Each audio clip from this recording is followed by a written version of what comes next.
Two senior CIA agents believe they were targeted with a sophisticated microwave weapon while they were visiting Australia late last year. It's been reported the pair may have been attacked as part of a global campaign by Russia that's left American spies and diplomats suffering from mysterious brain-related illnesses. Political reporter Noor Hayder joins us now from Parliament House in Canberra. Noor, g'day. Yeah, pretty bizarre story. Take us through what's happened. Yeah, good morning, Joe. It is a fascinating story. America's GQ magazine reports that a pair of US CIA agents, including one of the agency's most senior members, travelled to Australia late last year for a clandestine meeting with Australian security officers. Now, while they were in their hotel room, both of the agents experienced sort of pressure on their head. They reported hearing a strange noise and a ringing in their ears. Both of them also became nauseous and dizzy. Now, their symptoms are consistent with what's known as Havana Syndrome.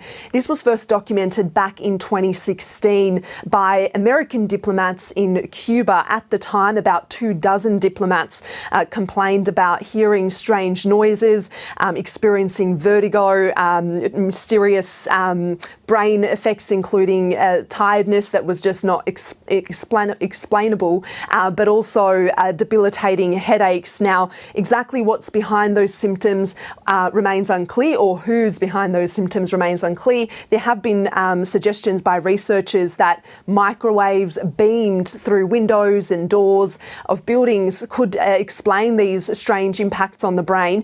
An investigation by the CIA reportedly placed two Russian agents near this hotel in Australia where the two CIA agents were staying. This same phenomenon has occurred elsewhere around the world, not just in Australia or in Cuba. It's been reported in China, in Poland, London and Taiwan. Peter Jennings from the Australian Strategic Policy Institute says that if these attacks are proven, Russia is the most likely culprit. I think what we are seeing here is something that is most likely from the Russians, who seem to, frankly, care almost nothing of the consequences of aggressive intelligence actions. The Chinese tend to be more cautious, but if something was being directed against the American consulate in Guangzhou in China, that it seems to me could only really happen if there was some degree of Chinese complicity in the Russian behaviour. Now, the Australian federal government has declined to comment on this matter directly, which isn't surprising. However, we do know that the federal government and Australian intelligence agencies do hold serious concerns about the activities of foreign spies on Australian soil. The head of Australia's domestic spy agency only this week warned that the number of spies operating in Australia now is more than that during the Cold War. For what it's worth, the ABC did contact the US Embassy here in Canberra. They declined to comment and referred us to the CIA, which is yet to respond. GQ magazine does, however, have a response from Russia's foreign ministry, or a spokesperson from Russia's foreign ministry. They've reportedly said that they wouldn't confirm whether these victims experienced an acoustic attack, paranoia or Russophobia, and they say that that's a question for doctors.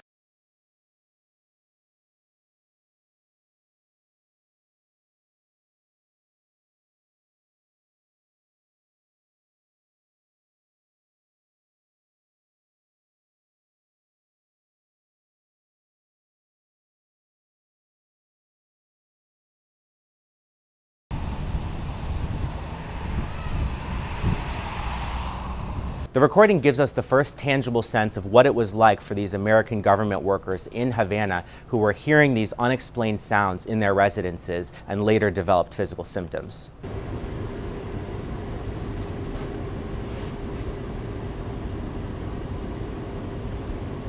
Americans who heard these sounds in Havana have described slightly different sounds, and even in some of the recordings that the AP has reviewed, there are slight variations. However, this high-pitched cricket sound seems to appear in all of them.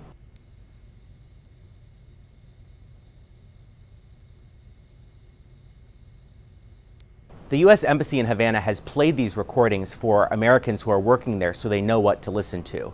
These recordings have also been reviewed by people who heard the sounds firsthand in Cuba, and they confirm that the recordings are generally consistent with what they heard.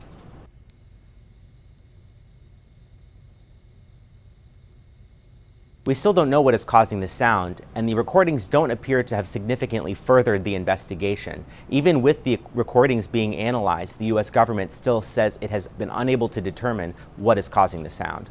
You won't be hearing it, but of course it is going into your system. It's like a acoustic hammer which is hitting you. You're just not able to hear it because its frequency is much higher. So there were some concerns to it, and if it is really, really high, it could create some, what we call as a bioeffects. It's possible that what we're hearing on the recording is actually only part of the picture. Traditional recording devices are only able to pick up certain types of frequencies, such as the ones that the human ear can hear. It's possible there are additional frequencies, possibly those too low or too high to be picked up, that are also happening when these attacks occur.